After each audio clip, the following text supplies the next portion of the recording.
मौर्यकालीन समाज का अध्ययन तीन भिन्न प्रकार के स्रोतों के आधार पर किया जा सकता है। बौद्ध ग्रंथ, इंडिका और अर्थशास्त्र। बौद्ध ग्रंथ में एक भिन्न प्रकार का वर्णक्रम प्रस्तुत किया गया है, जिसमें क्षत्रिय को ऊंचा दर्जा दिया गया है, जबकि ब्राह्मणों को क्षत्रिय से नीचे बताया गया है। इससे अलग इंडिका, जो 4 वर्णों के बजाय 7 जातियों का जिक्र करता है। भारतीय समाज में जहाँ मेगास्थनीज हेरोडोटस की रचना से प्रभावित है। हेरोडोटस ने मिस्र के समाज को 7 भागों में बांटा था, उसी प्रकार मेगास्थनीज ने 7 जातियों में बांटा। ये थी दार्शनिक, किसान, शिकारी एवं पशुपालक, शिल्पी एवं कारीगर, निरीक्षक एवं गुप्तचर, अमात्य एवं सभासद। मेगास्थनीज ने यहाँ भारतीय समाज की जाति के आधार पर विभाजित किया। उसने सबसे अधिक संख्या किसानों की बताई, जिसका अर्थ है कि उस काल में कृषि अर्थव्यवस्था पूरी तरह स्थापित हो गई थी। सबसे बढ़कर दासों एवं कर्मकारों को भी कृषि में लगाया गया था। दूसरी तरफ कौटिल्य का अर्थशास्त्र चतुर्वर्ण व्यवस्था का जिक्र करता है, एक ऐसी व्यवस्था जिसमें ब्राह्मणों का विशेषाधिकार सुरक्षित है। यद्यपि विरोधी विचारों के बावजूद भी इतना तो स्वीकार किया जा सकता है कि मौर्य काल में ब्राह्मणों की स्थिति नीची नहीं हुई थी, क्योंकि कौटिल्य के अर्थशास्त्र के अतिरिक्त मेगास्थनीज के इंडिका एवं अशोक के अभिलेखों से भी इस बात की पुष्टि होती है। अशोक के अभिलेखों में राज्य के द्वारा अनुदान देने के क्रम में ब्राह्मण एवं श्रवण दोनों शब्दों का प्रयोग किया गया है। उसी प्रकार मेगास्थनीज के इंडिका में भी पहली जाति के रूप में दार्शनिक का जिक्र किया गया है। फिर कौटिल्य का अर्थशास्त्र एक तरफ जहाँ ब्राह्मणों के विशेषाधिकारों की बात करता है, वहीं दूसरी तरफ शूद्र एवं महिलाओं के प्रति भी उसकी दृष्टि नरम है। उसने शूद्रों को आर्य कहा है तथा उन्हें शिल्प के अतिरिक्त कृषि का भी अधिकार दिया है। इसी प्रकार उसने महिलाओं के लिए 8 प्रकार के विवाहों को मान्यता दी है एवं उन्हें पुनर्विवाह की अनुमति भी प्रदान की है। विभिन्न स्रोतों के अवलोकन करने के पश्चात मौर्य काल में हमारे समक्ष एक ऐसे समाज की तस्वीर उभरती है जिसमें विविधता एवं जटिलता बढ़ रही थी। इसलिए अशोक को समाज में समन्वय बनाए रखने के लिए धम्म नीति के संचालन की जरूरत पड़ी। धर्मशास्त्र एवं अर्थशास्त्र परंपरा में स्त्रियों के लिए सामाजिक नियम वर्णक्रम प्रथा के आधार पर बने। आलोचनात्मक समीक्षा कीजिए। प्राचीन काल के सामाजिक व्यवस्था का आधार वर्णक्रम व्यवस्था थी। अंततः इस काल के प्रमुख चिंतकों के द्वारा वर्णाश्रम व्यवस्था के सफल संचालन के लिए ब्राह्मणवादी विशेषाधिकार एवं महिलाओं को पुरुषों के अधीन करने पर बल दिया है। धर्मशास्त्र इसका ज्वलंत उदाहरण है। यद्यपि कौटिल्य का अर्थशास्त्र भी ब्राह्मणों को विशेषाधिकार एवं पुरुषों को श्रेष्ठता पर बल देता है, किंतु उनकी दृष्टि एक विशिष्ट प्रकार की राजनीतिक अर्थव्यवस्था से प्रेरित है। इसलिए महिलाओं के प्रति उनकी दृष्टि धर्मशास्त्र की तुलना में नरम रही है। धर्मशास्त्र के लेखक ने महिलाओं के अधिकारों पर चोट की तथा उन्हें पुरुषों के अधीन कर दिया। गौतम, बौधायन, वशिष्ठ, अपास्तव जैसे लेखकों ने वैदिक कालीन चिंतकों की तुलना में कठोर दृष्टिकोण अपनाया। धर्मसूत्रों में विधवा विवाह को भी हतोत्साहित करने का भी प्रयास किया गया है। उन्हें संपत्ति के अधिकारों से भी वंचित रखा गया है। बौधायन लिखता है कि पुत्री को सभी संपत्ति मिले जब कोई सपिंड ना हो, अपने परिवार के साथ साथ अपने पड़ोसियों में कोई उत्तराधिकारी ना हो। उसी प्रकार इस काल में दहेज प्रथा का भी प्रचलन आरंभ हो गया था। वहीं दूसरी तरफ कौटिल्य विधवाओं को पुनर्विवाह का अधिकार देता है। कुछ विशिष्ट स्थिति में महिलाओं को तलाक का भी अधिकार देता है। गणिकाओं, वेश्याओं के प्रति भी उनकी दृष्टि नरम है। वह उन्हें रूपा जीवा कहते हैं, जिससे राज्य की आमदनी प्राप्त होती थी। वस्तुतः कौटिल्य की प्राथमिकता अर्थशास्त्र के लेखों से अलग है। वह राज्य को और राज्य को एक ठोस आर्थिक आधार तथा सरकार को विशिष्ट शक्ति प्रदान करना चाहता है। इसलिए धर्मशास्त्र के लेखक के विपरीत सामाजिक मुद्दों पर उनकी पुष्टि थोड़ी लचीली है। इस प्रकार अर्थशास्त्र तथा धर्मशास्त्र के दृष्टिकोण के मूल्यांकन करते हुए इस तथ्य को ध्यान रखना आवश्यक है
अशोक के धम्म नीति विद्वानों के मध्य एक गहन चर्चा का विषय रहा। धम्म संस्कृत के धर्म शब्द का प्राकृत रूप है। अशोक के संदर्भ में धम्म का अर्थ किसी विशेष धार्मिक विश्वास था, व्यवहार से लगाया जाता है। अशोक की धम्म नीति की व्याख्या अलग अलग ढंग से करने का प्रयास किया गया। विद्वानों के अनुसार बौद्ध धर्म के दो पक्ष हैं, प्रथम भिक्षुओं के लिए, दूसरा गृहस्थों के लिए। वस्तुतः इस दूसरे पक्ष को अशोक ने अपनी धम्म नीति से अपनाया। इस मत के अनुसार अशोक अपने व्यक्तिगत जीवन में बौद्ध था, परंतु धम्म नीति के रूप में उसने जो कुछ भी प्रतिपादित किया वह केवल बौद्ध धर्म नहीं था, परंतु विद्वानों के दूसरे समूह ने इस धम्म शब्द का विस्तार करना चाहा। उन्होंने इसे एक व्यापक संदर्भ में देखा। उनके अनुसार यह राज्य उपकरण में 6वीं सदी ईसा पूर्व के सामाजिक दर्शन के भावों की अभिव्यक्ति थी। फिर अशोक के लिए धम्म तत्कालिक समस्याओं और विरोध का समाधान था। यह एक प्रकार के सामाजिक दायित्व को रेखांकित करता है। सामाजिक राजनीतिक धर्म संदर्भ में धम्म की व्याख्या ने निश्चय ही इसमें नए आयाम जोड़ दिए हैं। आज धम्म नीति को तत्कालिक परिस्थितियों से जोड़कर देखा जाता है। इसे महज किसी संप्रदाय विशेष के विचारों की अभिव्यक्ति नहीं माना जाता है। अंततः ऐसा कहा जा सकता है कि अशोक अपनी व्यक्तिगत आस्था को बौद्ध था, परंतु धम्म नीति के रूप में उसने जो कुछ भी प्रतिपादित किया वह महज बौद्ध सिद्धांत नहीं था। इस तथ्य को थोड़ा विस्तार से देखना उचित होगा। अशोक अपने व्यक्तिगत आस्था में बौद्ध था, इस तथ्य को स्वीकार नहीं किया जा सकता। उसने भाब्रू अभिलेख में त्रिरत्न में आस्था प्रकट की है। निगाली सागर अभिलेख से यह सूचना मिलती है कि उसने अपने शासन के 14वें वर्ष में इस क्षेत्र की यात्रा की थी तथा वहाँ कनक मुनि के स्तूप के आकार को दोगुना करवाया था। उसी प्रकार रुम्मनदेही अभिलेख में यह सूचना प्राप्त होती है कि अशोक के बुद्ध के जन्म स्थान पर व्यक्तिगत रूप से श्रद्धा व्यक्त की थी। श्रीलंका के बौद्ध ग्रंथों में भी यह सूचना मिलती है कि अशोक के काल में तीसरी बौद्ध संगीति का आयोजन हुआ था। इसके अलावा अशोक के संघ भेद अभिलेख से यह ज्ञात होता है कि अशोक ने बौद्ध संघ के अनुशासन की बात उठाई थी। अंततः इस तथ्य से इनकार नहीं किया जा सकता कि अशोक अपनी व्यक्तिगत आस्था में समर्पित बौद्ध था, परंतु प्रश्न उपस्थित होता है कि अशोक ने धम्म नीति के रूप में जिसे प्रतिपादित किया वह महज बौद्ध सिद्धांत है। अगर हम इस तथ्य पर दृष्टिपात करते हैं तो यह मत अप्रासंगिक नहीं दिखता है, क्योंकि उसकी धम्म नीति का आधार बौद्ध धर्म को ढूंढा जा सकता है। उदाहरण के लिए अशोक ने जिस आदर्श शासक मॉडल प्रस्तुत किया है उसका आधार हमें दीर्घ निकाय के लखन सूत्र चक्रवर्ती में दिखता है, परंतु सूक्ष्म दृष्टि से मूल्यांकन करने पर यह ज्ञात होता है कि अशोक की धम्म नीति में विभिन्न पंथों के रूप में विभिन्न पंथों से लिए गए तत्व शामिल हैं। उदाहरण के लिए उसने बौद्ध धर्म से राज शासन, दंड नीति तथा अनुशासन ग्रहण किया। बौद्ध धर्म में आचार शास्त्र तथा नैतिकता ली तथा आजीविक धर्म से उसने इंद्रजालिक पद्धति को अपनाया। अशोक का धम्म एक प्रकार का आंतरिक आचरण संहिता था। धम्म नीति के रूप में उसने पारिवारिक एवं सामाजिक जीवन के कुछ मूलभूत आदर्शों को व्यक्त किए, जैसे बड़ों के प्रति आदर, दासों एवं नौकरों के प्रति करुणा का भाव, सहिष्णुता आदि। उसी प्रकार ब्रह्मगिरी अभिलेख में उसने गुरु के प्रति भी श्रद्धा व्यक्त करने की बात की है। एक अभिलेख में उसने अल्प व्यय और अल्प संग्रह को भी धम्म के अंतर्गत शामिल किया है। इतना ही नहीं, उसने धम्म नीति के तहत कुछ दुर्गुणों से परहेज करने की बात उठाई, जैसे चंडुता, निष्ठुरता, क्रूरता आदि से मुक्त होना। इसी आधार पर अशोक की धम्म नीति जियो और जीने दो के आदर्श से प्रेरित माना जाता है। फिर अगर हम अशोक के अभिलेखों के अरामाइक एवं यूनानी प्रतिरूप का दृष्टिपात करते हैं तो हमें ज्ञात होता है कि वहाँ अशोक ने ज़रोस्ट्रियन विचारों की ओर संकेत किया है। जब उसने अरामाइक प्रतिरूप में घोषित किया कि पवित्र व्यक्ति के लिए कोई अंतिम न्याय नहीं, लास्ट जजमेंट नहीं होता है, उसी प्रकार अशोक के अभिलेख के यूनानी प्रतिरूप में धम्म के लिए यूसेबिया शब्द का प्रयोग किया गया है। इसका शाब्दिक अर्थ करुणा तथा पवित्र आचरण होता है। यह एक सामान्य शब्द है तथा इसका किसी भी धर्म अथवा दार्शनिक स्कूल से संबंध नहीं है। इस प्रकार हम देखते हैं कि अशोक की धम्म नीति बौद्ध धर्म की सीमा से आबद्ध नहीं है। जैसा कि हम जानते हैं कि अशोक ने अपनी धम्म नीति में बौद्ध धर्म के कुछ मूलभूत सिद्धांतों की तिलांजलि दे दी थी। उदाहरण के लिए उसने धम्म नीति में अष्टांगिक मार्ग, 4 आर्य सत्य और निर्वाण का जिक्र नहीं किया। बदले में उसने सामान्य जनता के लिए स्वर्ग का आदर्श रखा। उसी प्रकार उसने श्रवणों के साथ साथ ब्राह्मणों को भी अनुदान दिए। फिर भी यह सत्य है कि अशोक के धम्म पर बौद्ध धर्म का प्रभाव कुछ अधिक दिखता है, परंतु इसका कारण है कि उस काल में बौद्धवाद महज एक धार्मिक सिद्धांत नहीं अपितु एक सामाजिक आंदोलन भी था। अंततः कोई भी समकालिक शासक जो सामाजिक दृष्टि से अधिक सजग हो इससे प्रभावित हुए बिना नहीं रह सकता था। गौर से देखने पर यह ज्ञात होता है कि अशोक की धम्म नीति का संबंध तत्कालिक राजनीतिक, आर्थिक, सामाजिक परिप्रेक्ष्य में भी रहा था। राजनीतिक दृष्टि से इसका उद्देश्य एक विस्तृत क्षेत्र में फैला हुआ साम्राज्य की एकता को बनाए रखने के लिए एक संयोजक शक्ति की भूमिका निभाना था। आर्थिक दृष्टि से इसका बल पशुधन की सुरक्षा पर रहा था। वस्तुतः पशुधन की सुरक्षा कृषि अर्थव्यवस्था की मांग के अनुकूल थी। उसी प्रकार सांस्कृतिक दृष्टि से यह एक बहुभाषाभाषी नस्ल, क्षेत्र और संप्रदाय पर आधारित एक विशाल साम्राज्य को जोड़ने के लिए तत्पर था।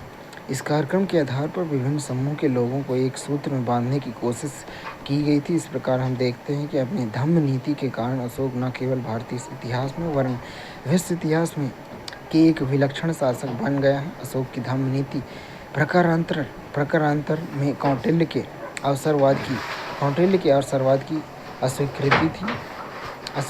अस्वीकृति थी, जहाँ कौटिल्य ने यह प्रतिपादित किया था कि साधन की पवित्रता को रेखांकित करता है। वहीं अशोक ने यह निर्धारित करना चाहा कि पवित्र साधन ही पवित्र साध्य की ओर जाता है।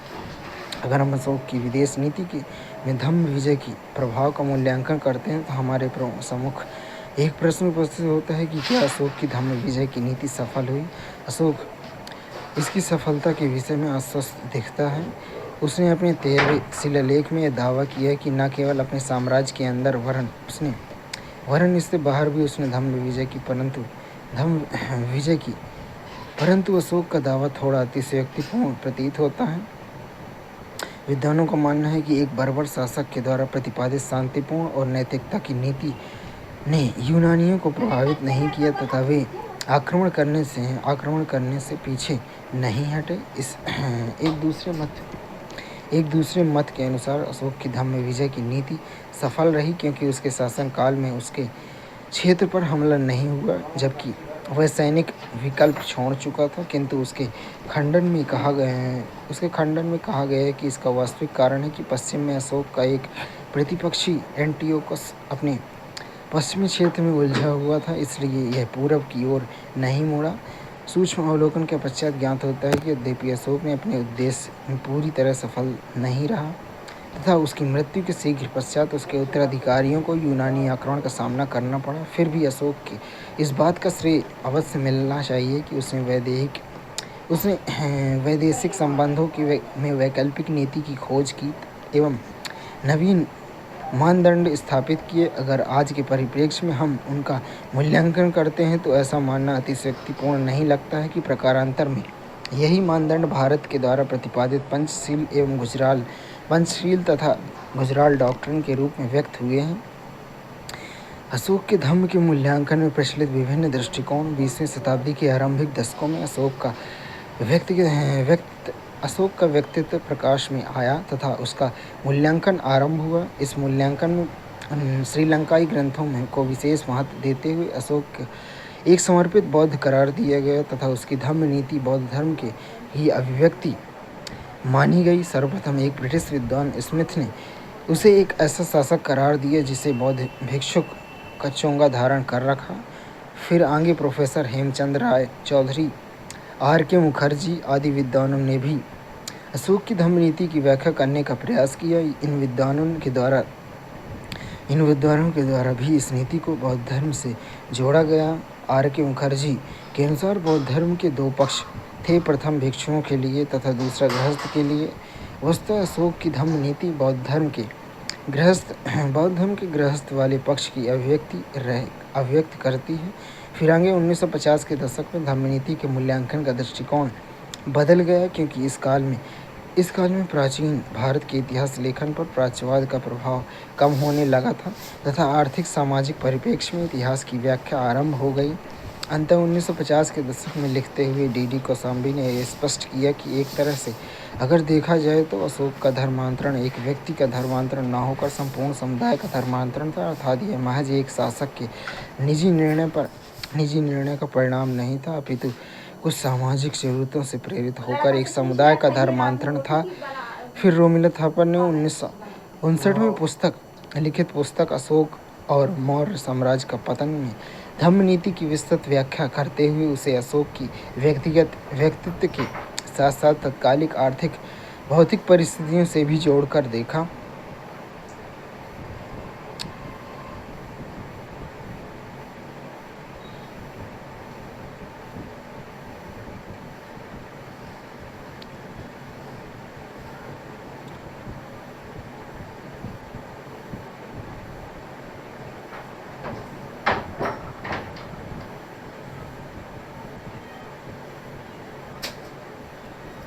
अशोक का मूल्यांकन। इतिहास में अशोक की महानता आधुनिक युग से चलकर स्थापित हुई है। वह भी इतिहास की एक विडंबना है कि भारतीय इतिहास में ऐसा विलक्षण शासक सदियों तक गुमनाम रहा था। 20वीं सदी में आकर ही उसका व्यक्तित्व वास्तविक रूप में उद्घाटित हो सका। फिर एक दिलचस्प पहलू यह है कि अशोक पहले भारत से बाहर जाना गया, फिर उसे भारत में स्मृति मिली। दूसरे शब्दों में अशोक की महानता की पहली स्वीकृति श्रीलंका में मिली, जब प्रथम शताब्दी के एक श्रीलंकाई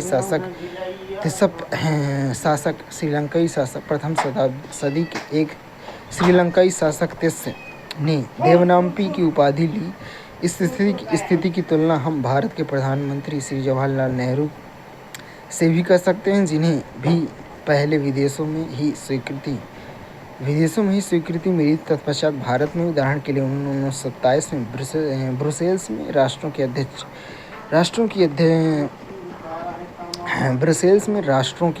अध्यक्षता की। फिर 1929 में कांग्रेस की अध्यक्षता की।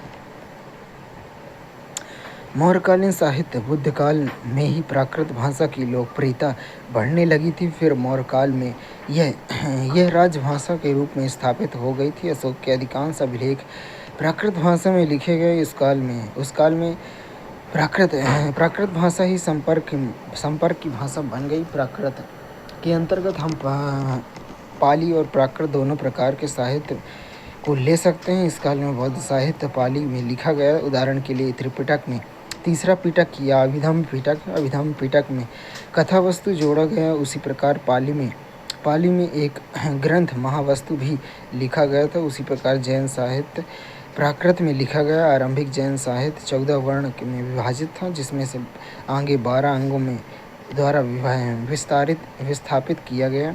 इसका अर्थ यह नहीं कि संस्कृत ग्रंथों का संकलन बंद हो गया था, अपितु संस्कृत का संकलन भी चलता रहा। उदाहरण के लिए कौटिल्य के अर्थशास्त्र के अधिकांश भाग का संकलन इसी काल में हुआ।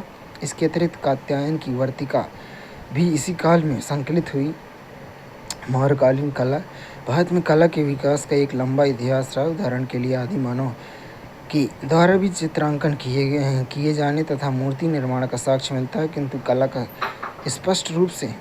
स्पष्ट रूप हड़प्पा सभ्यता के अंतर्गत उभरता है। फिर भी विस्तृत रूप से कला की अभिव्यक्ति हमें मौर्य काल में देखने को मिलती है। मौर्य कला मुख्यतः बौद्ध धर्म से प्रेरित थी तथा यह राजस्व में पली बढ़ी।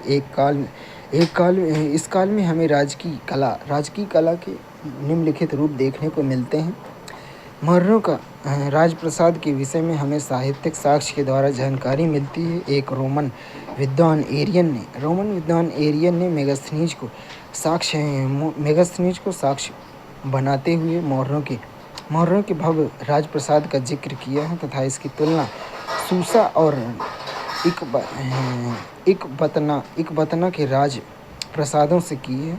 वर्तमान में पटना के कुम्हार क्षेत्र में उनका पुरातात्विक साक्ष्य भी प्राप्त होता है। यद्यपि इस राजप्रसाद में कुछ स्तंभ भग्नावस्था में जल के अंदर मिले हैं। अशोक के स्तंभ तथा उस पर पशु की आकृति मौर्य कला के अति विकसित रूप को दर्शाते हैं। अशोक के स्तंभ एकाश्म पत्थर से निर्मित है। इसके उदाहरण 2 भाग हैं।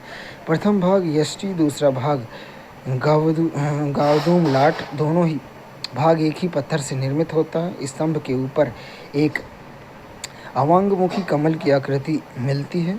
फिर उसके ऊपर एक चौकी निर्मित की जाती थी। चौकी पर सामान्यतः हंस पंक्तियाँ बनाई जाती थी। फिर उसके ऊपर पशु की आकृति निर्मित की जाती। सामान्यतः 4 पशुओं को प्रतिनिधित्व मिलता था, यथा हाथी, घोड़ा, सिंह, बैल। किंतु सारनाथ के स्तंभ पर 4 सिंह पीठ टिकाए बैठे हैं। मौर्य कला की देसी और विदेशी उत्पत्ति संबंधी विवाद निम्नलिखित आधार पर मौर्य कला की ईरानी कला से समानता दिखती तथा ईरानी कला की अनुकृति करार दिया गया है। अशोक के स्तंभ की ईरानी शासक डेरियस के स्तंभों में समानता दिखाई गई है। फिर यह भी देखा गया है कि दोनों में संबोधन का तरीका भी एक ही था। अशोक के स्तंभ में जो अवांगमुखी कमल का चित्र है उसे कुछ विद्वान उल्टा हुआ घंटा बताते हैं, जबकि उल्टा घंटा ईरानी कला की विशेषता थी। अशोक स्तंभों पर बहुत ही सुडौल एवं जीवंत पशु आकृति मिलती है। अंतर कुछ आलोचकों का मानना है कि चूंकि इससे पूर्व कोई सुडौल आकृति नहीं मिलती है जो कला के क्रमिक विकास को दर्शा रही हो। इसका अर्थ है कि यह कला रूप कहीं बाहर से आयातित की गई। खंडन करें तो डेरियस एवं अशोक के स्तंभ के अंतर की कुछ स्पष्ट हैं। कुछ बिंदु स्पष्ट हैं। अशोक के स्तंभ खुले आकाश के नीचे निर्मित किए गए, वहीं डेरियस के स्तंभ राजप्रसाद के परिसर में ही निर्मित किए गए। अशोक के स्तंभ एक आधार पर निर्मित हैं, जबकि डेरियस के स्तंभ सीधे जमीन के ऊपर हैं। अशोक के स्तंभ पर पशु आकृति निर्मित की गई है, डेरियस के स्तंभ पर मानव आकृति है। सूक्ष्म अवलोकन करने पर हमें ज्ञात होता है कि अशोक के स्तंभ का उल्टा हुआ घंटा नहीं अपितु अवांगमुखी कमल ही निर्मित है। ऐसा हम नहीं कह सकते हैं कि अशोक के काल में पशु आकृतियाँ सीधे तौर पर सुडौल रूप में निर्मित हुईं। इससे पूर्व भी बेडोल मूर्तियाँ निर्मित की जाती रही होंगी, किंतु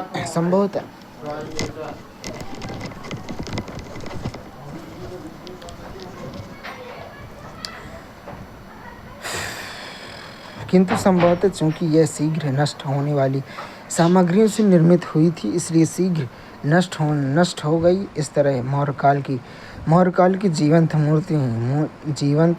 मूर्तियाँ हड़प्पा काल की प्रवाहमान परंपरा का ही विकसित रूप है।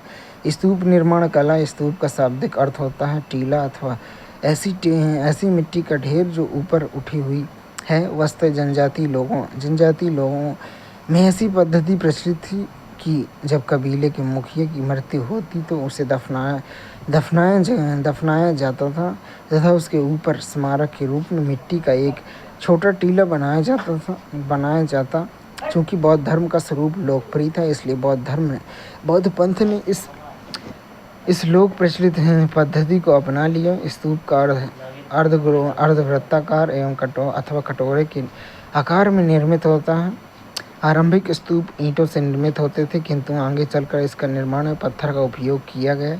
स्तूप के ऊपरी केंद्र में एक हर्मिका निर्मित किया जाता है, जिसमें बुद्ध एवं अथवा किसी महत्वपूर्ण संत के अवशेष या उससे जुड़ी हुई कोई सामग्री रखी जाती। फिर स्तूप के शीर्ष पर एक स्तंभ का निर्माण होता। आरंभ में यह स्तंभ लकड़ी से निर्मित किया जाता था, किंतु बाद में पत्थर से निर्मित हुआ। फिर स्तूप को चारों ओर दीवारों से घेरा जाता। आगे चलकर इससे वेदिका का निर्माण भी होने लगा। वर्तमान में अशोक के काल में स्तूप के रूप में सांची के महीन स्तूप के रूप में उदाहरण मिलता है। गुफा वास्तुकला। पहाड़ों को काटकर गुफा बनाने जाने की शैली मौर्यों के अधीन ही विकसित हुई। आरंभिक गुफा अपने स्वरूप में सादा और सरल था। सामान्यतः गुफा में प्रवेश द्वार को आयताकार रूप में काटा जाता था, उसके अंदर कमरा बनाया जाता था। फिर उसके प्रवेश द्वार तथा अंदर से छत में काली लेप लगाई जाती थी। अशोक ने बराबर की पहाड़ियों में कुछ गुफाओं को निर्मित कर आजीविकों को दान में दिए। उसी प्रकार उसके पौत्र दशरथ ने नागार्जुनी की गुफाओं को निर्मित कर आजीविकों को दान में दिया। उसी प्रकार उसके पौत्र दशरथ ने नागार्जुनी की पहाड़ियों को कुछ गुफाओं को आजीविकों को दान में दिया। लोक कला। राजकीय कला से पृथक हमें इस काल में लोक कला के रूप में मिलते हैं। लोक कला के रूप में हमें बड़ी संख्या में यक्षिणी की मूर्तियाँ मिलती हैं। ये मूर्तियाँ पत्थर से निर्मित तथा खुले आकाश के नीचे खड़ी हैं। इसमें परखम के यक्ष और बेसनगर विदिशा की यक्षिणी की मूर्ति महत्वपूर्ण है।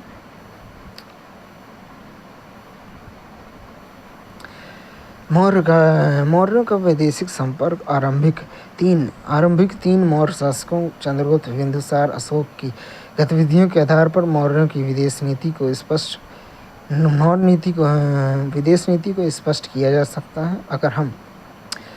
अगर हम मौर्यों के पश्चिमी पड़ोसियों पर दृष्टिपात करते हैं तो हमें यह ज्ञात होता है कि मौर्यों की विदेश नीति पश्चिमी पड़ोसियों की ओर विशेष रूप से केंद्रित रही, जबकि पूर्व की तरफ उन्होंने कोई खास दिलचस्पी नहीं दिखाई है। इसका कारण था मौर्य राज्य की नींव पश्चिमी शक्ति के साथ संघर्ष के बाद ही पड़ी थी। चंद्रगुप्त मौर्य ने सिकंदर की मृत्यु से उत्पन्न अवस्था का लाभ उठाकर उत्तर पश्चिम में मौर्य राज्य की स्थापना कर ली थी। सेल्यूकस निकेटर के उद्भव के पश्चात फिर एक बार मौर्य साम्राज्य को पश्चिम में एक खतरा उत्पन्न हुआ, जब सेल्यूकस ने सिकंदर के उत्तराधिकारी की हैसियत से सिंधु नदी के पूरब के क्षेत्र का दावा किया। फिर संभवतः इसी मुद्दे पर चंद्रगुप्त एवं सेल्यूकस के बीच एक युद्ध हुआ था। इस युद्ध के बाद चंद्रगुप्त को एरियाना का क्षेत्र प्राप्त हुआ। इसके साथ उत्तर पश्चिम में उसकी सीमा हिंदुकुश तक पहुंच गई। तत्पश्चात ऐसा प्रतीत होता है कि चंद्रगुप्त मौर्य ने कूटनीति के माध्यम से अपनी सैनिक विजय को स्थायित्व प्रदान करना चाहा। यही वजह है कि मौर्य साम्राज्य सीरियाई साम्राज्य के बीच सीरियाई साम्राज्य के बीच अच्छे ताल्लुक कायम हुए तथा सेल्यूकस के राजदूत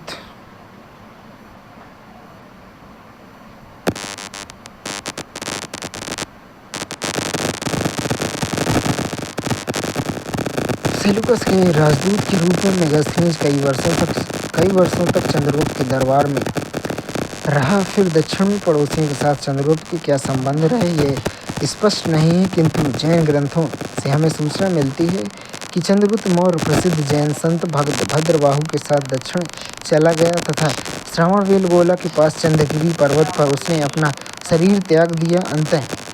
अंततः ऐसा प्रतीत होता है कि दक्षिण के पड़ोसियों से मौर्यों का संपर्क रहा था। चंद्रगुप्त के उत्तराधिकारी बिंदुसार ने भी पश्चिमी पड़ोसियों के साथ संपर्क बनाए रखा। ऐसा माना जाता है कि सीरिया के समकालीन शासक एंटियोकस प्रथम से उससे 3 चीज़ों की मांग की थी, जिन्हें अंजीर, मदिरा, दार्शनिक।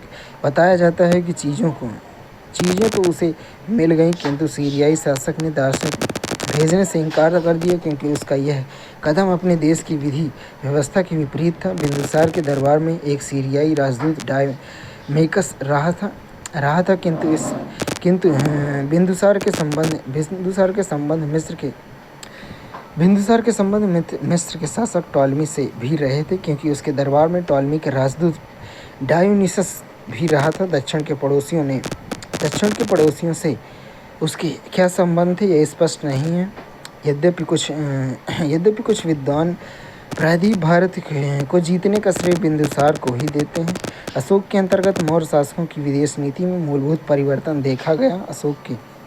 अशोक शासक बनने के पश्चात कुछ समय तक अशोक ने परंपरागत नीति ही बनाए रखी तथा पूर्व में सैनिक शक्ति के बल पर कलिंग को जीत लिया, किंतु उसके बाद उसने अपनी विदेश नीति को आकार को बदल दिया तथा युद्ध विजय के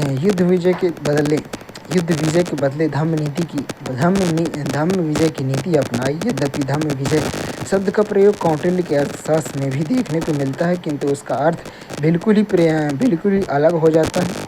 यहाँ कौटिल्य के लिए धम्म विजय का अर्थ है पराजित शासक को अधीनस्थ शासक के रूप में बने रहने देना। वहीं अशोक के लिए धम्म विजय का अर्थ है यथासंभव सैनिक विजय का परित्याग।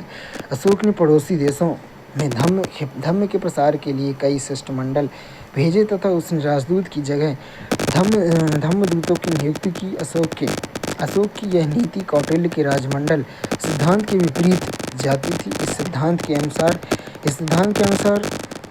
सिद्धांत के अनुसार पड़ोसी राज्य के शत्रु माना गया था तथा उसकी गतिविधियों के निरीक्षण की बात की गई थी, किंतु अशोक की विदेश नीति जीनोदो के सिद्धांत पर आधारित थी। अपने 13वें शिलालेख में अशोक ने अपने पश्चिमी पड़ोसियों का जिक्र किया है। ये इस प्रकार है: सीरिया का एंटियोकस द्वितीय, मिस्र के टॉलमी द्वितीय, सीरीन का मगस, एपिरस का अलेक्जेंडर, मकदूनिया का एंटीगोनस गोनाटस। इसके अतिरिक्त उसने दक्षिण पड़ोसियों के रूप में चोल, पांड, ताम्रवर्णी श्रीलंका का जिक्र किया है। फिर दूसरे शिलालेख में उसने चोल तथा पांड के साथ सतीपुत्र एवं केरलपुत्र की भी चर्चा की है। सतीपुत्र की पहचान स्पष्ट नहीं है, जबकि केरलपुत्र की पहचान चेरों से की जाती है। अपने इस अभिलेख में उसने दावा किया है कि उसने न केवल अपनी भूमि पर वरन अपने पड़ोसियों की भूमि पर भी मानव पशु चिकित्सा का प्रबंध किया है। इसका प्रतीकात्मक अर्थ है वह कल्याण की अवधारणा का सार्वभौमिक विस्तार करना चाहता था। बौद्ध ग्रंथों में श्रीलंका के साथ उसके संबंधों पर विशेष बल दिया गया है और कहा गया है कि उसने अपने पुत्र महेंद्र एवं पुत्री संघमित्रा को श्रीलंका भेजा। इस प्रकार मौर्य शासक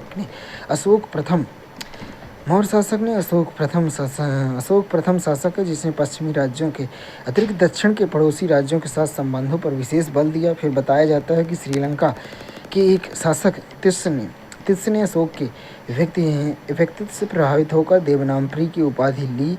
बौद्ध ग्रंथों बौद्ध ग्रंथों ने नेपाल के साथ उसके संबंधों के होने की बात भी कही गई और इस प्रकार बताया है कि उसने अपनी पुत्री का विवाह नेपाल के शासक से किया। उसी प्रकार यह भी कहा गया है कि उसने मध्य एशिया में खोतान की यात्रा की थी, किंतु यह स्पष्ट नहीं। इस प्रकार पड़ोसी क्षेत्रों की यात्रा तथा शिष्टमंडल को भेजना उसकी धम्म नीति का आवश्यक हिस्सा था। अगर एक दृष्टिकोण से देखा जाए उसकी धम्म नीति के कई व्यवहारिक लाभ थे। प्रथम, यह साम्राज्य की सैन्य निर्भरता को कम कर देता है, क्योंकि युद्ध की संभावना कम हो रही थी। दूसरे, पड़ोसी देशों के साथ सांस्कृतिक संबंधों को प्रोत्साहन देकर आर्थिक संबंधों को भी प्रगाढ़ बनाया गया। जिन क्षेत्रों में धम्म नीति का प्रसार हुआ है वहाँ भारतीय वस्तुओं को एक बाजार भी मिला है।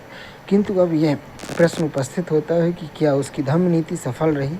श्रीलंका के संदर्भ में यह अधिक सफल प्रतीत होती है, किंतु पश्चिमी पड़ोसियों के संबंध में यह उतना सफल प्रतीत नहीं होती। उदाहरण के लिए अशोक के 7वें स्तंभ लेख में जिस अशोक के काल का अंतिम आदेश माना जाता है, अशोक ने किसी शिष्टमंडल अथवा धर्मदूत का जिक्र नहीं किया। इस आधार पर ऐसा माना गया है कि संभवतः इस काल तक धम्म प्रसार के प्रति अशोक का उत्साह ठंडा पड़ गया था। इसके अतिरिक्त हम यह भी देखते हैं कि अशोक की मृत्यु के शीघ्र बाद भारत की उत्तर पश्चिम सीमा विदेशी आक्रमण के कारण असुरक्षित हो गई।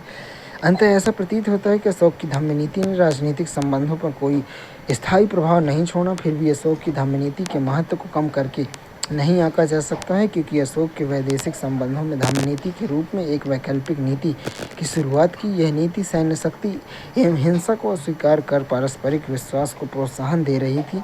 आज भी इस नीति का महत्व किसी न किसी रूप में भारत की विदेश नीति में बनी हुई है, जो कभी पंचशील के सिद्धांत के रूप में व्यक्त होती है तो कभी गुजराल डॉक्ट्रिन के रूप में।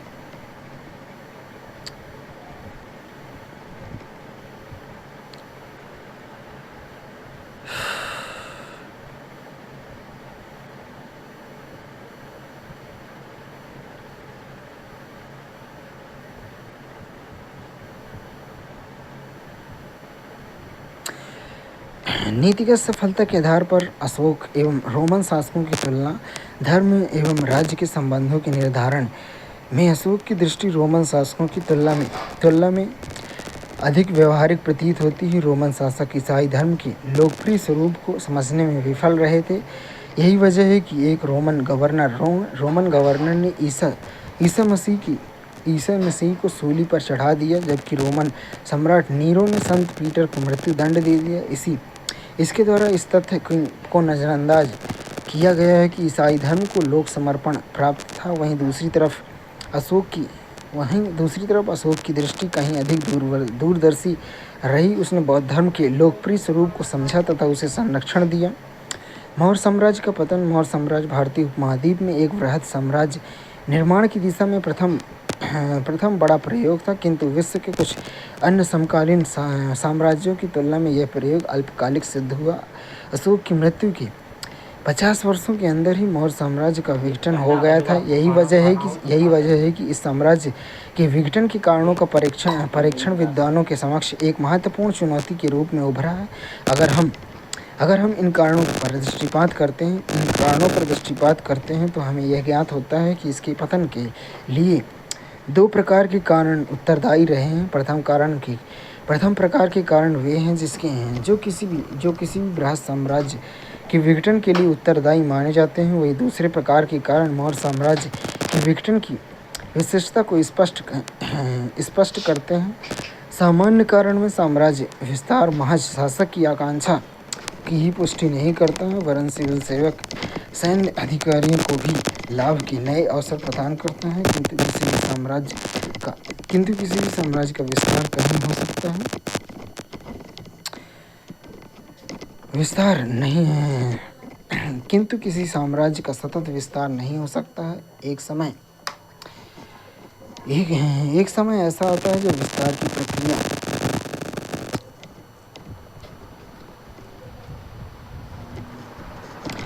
एक समय ऐसा आता है जब विस्तार की प्रक्रिया रुक जाती है, इसके परिणाम स्वरूप अधिकारियों के लाभ के अवसर कम हो जाते हैं और फिर उसके मन में एक प्रतिक्रिया जन्म लेने लगती है। यह बात मौर्य साम्राज्य पर भी लागू होती है। वंशानुगत राजव्यवस्था में योग्य शासक की उपस्थिति आवश्यक होती है, किंतु जैसा कि हम जानते हैं कि अशोक के उत्तराधिकारी योग्य नहीं थे। वे परिस्थितियों के अनुकूल नवीन नीति नहीं अख्तियार कर सके। अंततः साम्राज्य विघटित हो गया एवं दूरवर्ती क्षेत्र स्वतंत्र हो गए, किंतु मुख्य क्षेत्र भी दो भागों में बंट गए। पूरब में दशरथ के अंतर्गत एक सरकार स्थापित हुई। वहीं उज्जैन में संप्रति स्वतंत्र रूप में शासन करता रहा। एक बृहद साम्राज्य के संचालन के लिए एक मजबूत आर्थिक आधार की जरूरत होती है। साम्राज्य के द्वारा एक कर व्यवस्था के माध्यम से विभिन्न क्षेत्रों में अधिशेष का दोहन किया जाता है, किंतु इसके परिणाम स्वरूप स्थानीय स्तर पर लोगों के द्वारा कर का बोझ महसूस किया जाता है तथा इसके मन में असंतोष घर कर जाता है। अंततः जिस समय साम्राज्य की पकड़ कमजोर होती है, क्षेत्रीय स्तर पर विद्रोह शुरू हो जाता है। मौर्य काल में भी ऐसा विद्रोह होते रहे थे। जैसा कि हमें सूचना मिलती, बिंदुसार के समय तक्षशिला में 2 विद्रोह हुए थे। विशेष कारण मौर्यों के अंतर्गत व्यावसायिक नौकरशाही का विकास नहीं हो सका था, वरन नौकरशाही व्यक्तिगत निष्ठा के माध्यम से विभिन्न शासकों से जुड़ी हुई थी। अंतःपरवर्ती मौर्यों के समय राजनीतिक प्रशासनिक व्यवस्था की स्थिति उत्पन्न हो गई, क्योंकि तेजी से शासक बदलने लगे। फिर शासकों के साथ अधिकारी गण भी बदल जाते थे। इस प्रकार मौर्य साम्राज्य के विघटन में यह भी एक कारण बन गया। अशोक की भूमिका का मूल्यांकन। आरंभ में मौर्य साम्राज्य के पतन में अशोक की नीति के नकारात्मक प्रभाव पर विशेष बल दिया जाता रहा था। निम्नलिखित आधार पर अशोक की आलोचना की जाती रही। मौर्य साम्राज्य के विघटन को अशोक की ब्राह्मण विरोधी नीति के विरुद्ध प्रतिक्रिया का परिणाम माना गया है। अशोक की शांति की नीति ने साम्राज्य के सैन्य आधार को कमजोर कर दिया। अशोक के द्वारा जो विदेशी विचारों को विशेषकर कला के क्षेत्र में अपनाया गया था, उसके विरुद्ध एक प्रकार की प्रतिक्रिया हुई और यह प्रतिक्रिया पुष्यमित्र शुंग की राज्य क्रांति के रूप में प्रतिफलित हुई। परंतु उपयुक्त तथ्य बहुत विश्वसनीय नहीं प्रतीत होते हैं, क्योंकि अशोक के संबंध में ये एकांगी विचार प्रस्तुत करते हैं। उदाहरण के लिए ऐसा मान लेना कि अशोक के विरुद्ध ब्राह्मणों की प्रतिक्रिया हुई थी, इसलिए तार्किक नहीं लगती, क्योंकि अशोक ने अपने पूरे शासनकाल में कभी भी ब्राह्मण विरोधी नीति नहीं अपनाई थी। उसने श्रवणों के साथ साथ अभिलेखों में ब्राह्मणों का भी जिक्र किया है तथा उन्हें भी अनुदान दिए जाने की बात की है। उसी प्रकार अशोक की शांति के प्रति एक व्यवहारिक नजरिया था। वह प्रत्येक स्थिति में शांति का समर्थक नहीं था। उसने राजकीय दंड शक्ति को कभी नहीं छोड़ा था। उसने मृत्युदंड को समाप्त नहीं किया है। उसने अपनी सेना को भंग नहीं किया और न ही उसने अपने उत्तराधिकारियों को सैन्य शक्ति के प्रयोग की मनाही दी। उसने बस इतना कहा कि अगर वे सैन्य शक्ति का प्रयोग करते हैं तो उसकी यह कोशिश होनी चाहिए कि कम से कम रक्तपात एवं हिंसा हो। फिर उसने आठविक राज्य के लोगों को भी चेतावनी दी कि अगर उन्होंने अपने व्यवहार में परिवर्तन नहीं लाया तो फिर उन्हें दंडित होना पड़ेगा। अंततः ऐसा मान लेना कि अशोक की शांति की नीति ने साम्राज्य के सैन्य ढांचे को कमजोर कर दिया उचित प्रतीत नहीं होता। उसी प्रकार पुष्यमित्र की राज्य क्रांति जैसी अवधारणा भी भ्रामक लगती है, क्योंकि यह घटना एक सैनिक अधिकारी की महत्वाकांक्षा का परिणाम थी। जनसामान्य को इस घटना से कुछ भी लेना देना नहीं था, जबकि क्रांति के लिए समाज के एक बड़े वर्ग की भागीदारी आवश्यक है। परंतु अब प्रश्न उठता है कि क्या हम मौर्य साम्राज्य के पतन में अशोक नीति की तथा भूमिका को पूरी तरह नकार सकते हैं? गौर से देखने पर ऐसा